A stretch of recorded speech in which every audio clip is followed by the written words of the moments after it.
What's up? This Big Zo from Big Zo Tech. Today I'm gonna do a little mini review of the Nokia G100. First off, I want to say I haven't seen very many videos of this phone. In the few videos I've seen, I looked in the comments and I seen a lot of people bashing this phone. And what I've noticed is that a lot of people who bash the phone don't actually have the phone and never really used it and experienced it. So I would like to say that this phone is not really a bad phone. And first off, I would like to say the fingerprint sensor. Wow, it's fast. The fingerprint sensor on this phone is actually fast. Look at there. Wow, it's actually fast. And another thing I would like to say is that the phone's camera. The camera on this phone, at first, when I was taking pictures, the pictures came out like horrible. I was like, wow. I was like, man, this phone. I said, even though this phone is $120, the camera should be a little bit better than what it is. So I kept messing with it, taking pictures, and I was like, nah, something ain't right.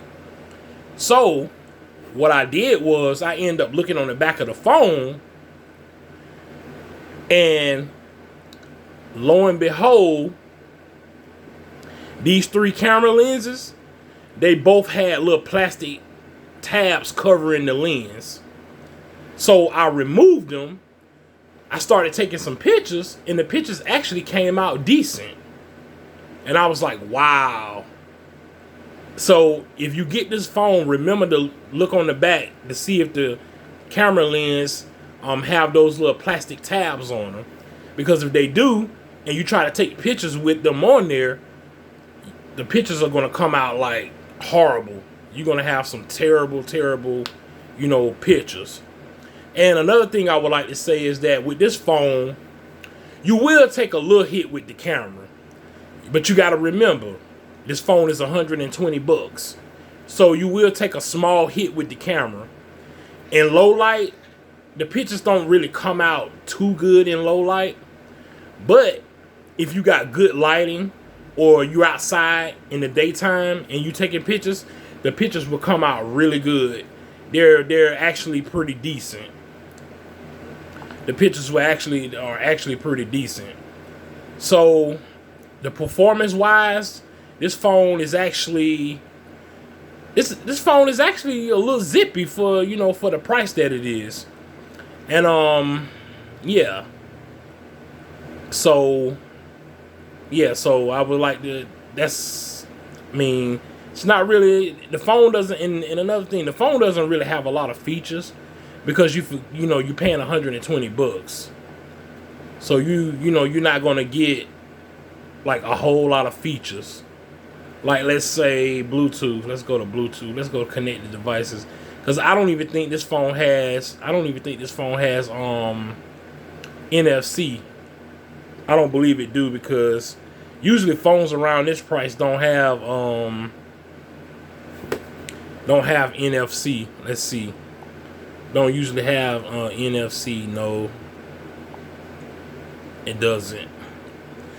Another thing, make sure when you get this phone, make sure you get the 4GB, the one with the 4GB of RAM and 128 gigs of storage. Because this the version I got. I got 128 gigs of storage and 4 gigs of RAM.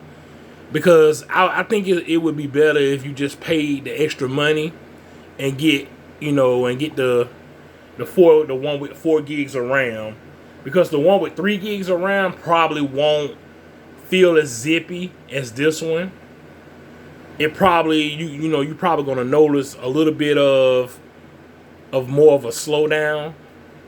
So yes, I would recommend you get the 4 gigs of RAM and 128 gigs of storage. And another thing too, the speaker on this phone is actually pretty good. The phone, the speaker on this phone is actually pretty good. Again, I'm not going to read all the stuff in the box, because that'll take forever. Click on the link, go to the website for yourself. Yeah. Check it out. Clio series. Hard shell. Fully transparent. Yeah, the speaker on this phone is actually pretty decent. It's actually pretty decent. So yeah. Would I recommend this phone? Yes, I would recommend it. You know, as long as you're not trying to do like no hardcore gaming, you know, like Call of Duty Mobile, Fortnite. Like, well, you probably won't be able to play Fortnite on this phone, but like Call of Duty Mobile, it should be able to play Asphalt, you know, decent. What else?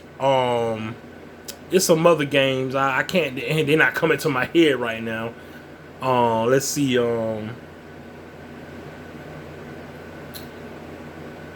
Well, PUBG, yeah, PUBG.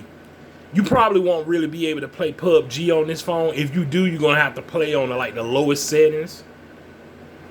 You probably gonna have to play it on the lowest settings with this phone, because this phone has a Snapdragon 662. Yeah, so if you play any games on this phone, you're gonna probably have to play like low tier games, because like mid tier and high tier games probably not gonna play as good. So yeah, this is Big Zo Tech. This is Big Zo from Big Zo Tech. Like, subscribe, to the channel. Like the video, subscribe to the channel, and I'll see you in another video. Peace.